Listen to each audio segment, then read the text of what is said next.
ፖለቲካ ትግራይ بعيني ፖለቲከኛ ኬርያ ኢብራሂም ክግለጽ ከሎ ፖለቲከኛ ወይዘሮ ኬርያ ኢብራሂም ብዛዕባ ሁሉ ኩነታት ትግራይ ውድብ ህወሓትን አመልኪታ ኣብ ዝቐረበ እዋን ኣብ ዝተፈላለዩ መድረኻትን ኣጋጣሚታትን ከምኡን መዘተፈላለያ ማዕከናት ዜና ኢትዮጵያ ብዘካየደቶ ቃለ መሕተት ዝተፈላለዩ ሓሳባትን መርገጺታትን አንጸባሪቃያ ኣብ ዝቐረበ መዓልታት እውን ፖለቲካዊ ትግራይ ከይዱ ኣብ ክልተ ጫፋት ረጊጹ ከም ዘሎ አመልኪታ ነይራ ኣብ እዋናዊ ኩነታት ትግራይ ኣድሂባ ምስ ቴሌቪዥን ኢትዮጵያ ጻኒሒት ዝገበረት ኣባል ህወሓትን ናፈኛ ባይቶ ፌደሬሽን ኢትዮጵያ ነበር ወይዘሮ ኬርያ ኢብራሂም ፖለቲካዊ ሕማቕ ትግራይ ካብ እዋን ናብ እዋን ናኸፈአ ይኸይድ ምህላው ገሊጻ ንሳ ኣብ መንጎቲ ኣብ ትግራይ ስርዓት ኣልቦነት በመንጋስ ኩናት ንምጅማር ዘኽእል መስርሕ ካብ ላዕሊ ክሳብ ታሕቲ ዘርጊሑ ምስርዓት ሻዕብያ ጽምዶ ፈጢሩ ዝንቀሳቐስ ዘሎ ሓይልን እቲ ኣብ ቀረባ እዋን ዕድመ ስልጣኑ ተናዊሑ ዘሎ ብሌተናል ጀነራል ታደሰ ወረደ ዝምራሕ ጊዜያዊ ምምሕዳር ትግራይን ዘሎ ዘይመቅዳው ናብ ክልተ ጫፋት በሪኻ ከም ዘሎ ኣጉሊሓ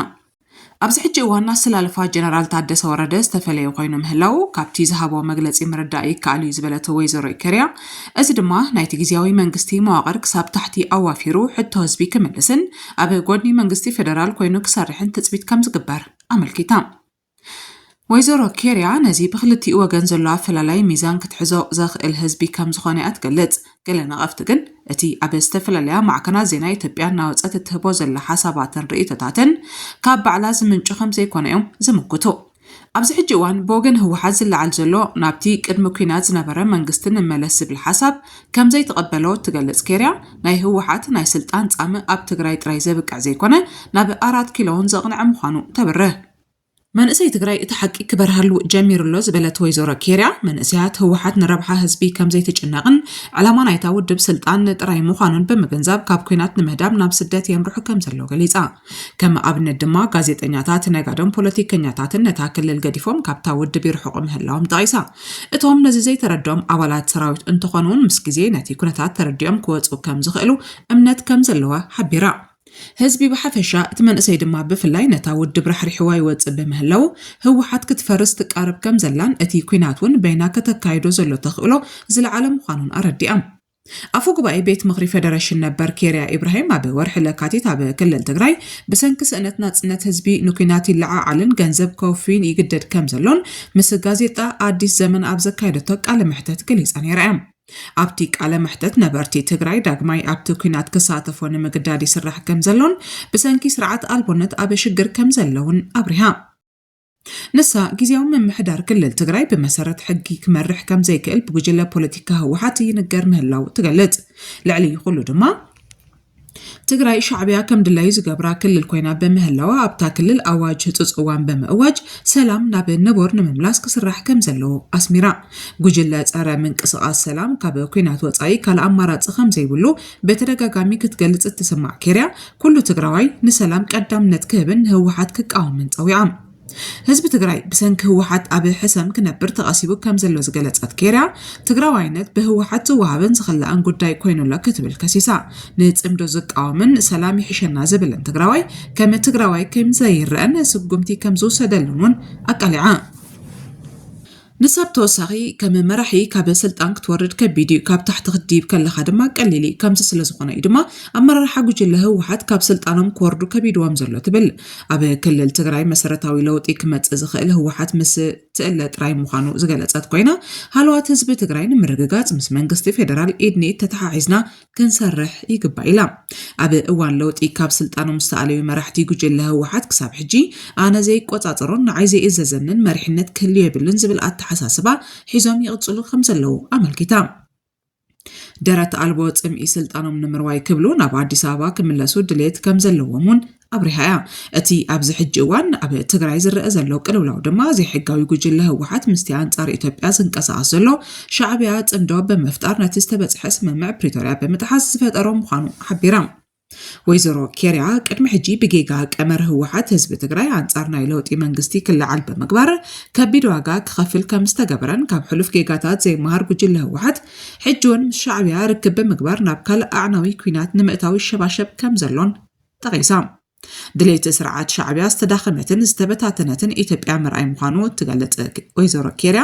ምስ ምርጫ ካይዱ ዘይፈልጥ ፍጹም መልካዊ ስርዓትን ቋማዊ ስርዓትን ዘይብሉ ሓይልን ብምልፋን ዝፍታሕ ህዝባዊ ጸገም ከም ዘለውን ኣስሚራ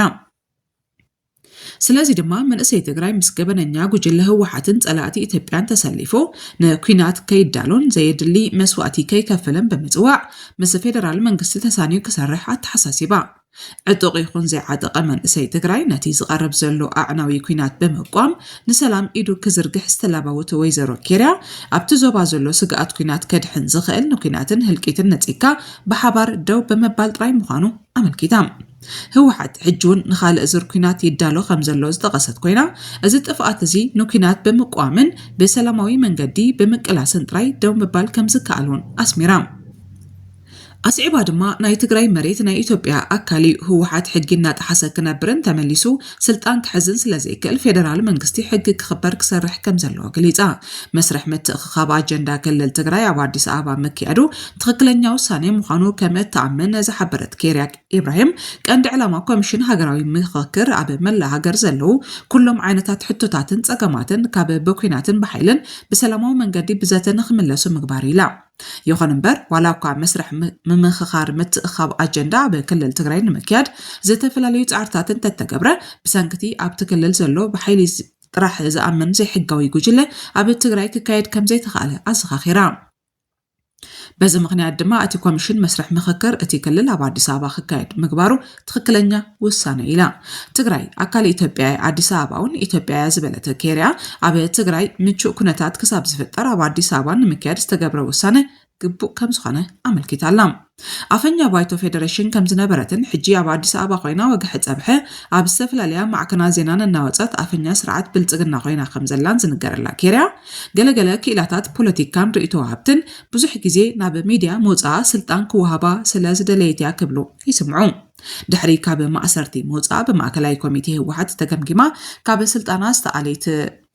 ኬርያ ምስ ኣመራርሓ ህወሓት ሓያል ቅርሕንቲ ከም ዘለዋ የመን ንሳ ኣብ ዝቐረበ እዋን ኣብ ዝገበረቶ ቃለ መሕተት ኣብ ጎኒ መንግስቲ ፌደራል ተሰሊፍና ንህዝብና ካብ ፀገም ከነናግፈለና ክትብል ተሰሚዓ ነይራ እያ ጉጅለ ህወሓት ብዝተፈላለዩ ምክንያታት ንህዝቢ ትግራይ ንኩናት ንምልዓል ይፍትን ኣሎ ክትብል እውን ትኸሰስ ኣብ ውሽጢ እንደገን ዘሎ ትግራዋይ ሰላም ክፍጠር ፅዕንቶ ክሕድር ኣለዎ ክትብል እውን ወሲኻ ትዛረብ ኣብዚ ሕጂ እዋን ኣብቲ ብጌታቸው ረዳ ዝምራሕ ውድብ ዲሞክራሲያዊ ስምረት ትግራይ ሓንቲ ካብቶም ላዕለዎት ኣመራርሓ ቤት ምክሪ ትውድብ ምዃና ዝንገረላ ወይዘሮ ኬርያ ኣብ ጎድኒ መንግስቲ ፌደራል ምስላፍ ኣማራፂ ዘይብሉ ጉዳይ እዩ ዝብል መርገፂ ሒዛ እያ ትዋሳእ ዘላ ሰላም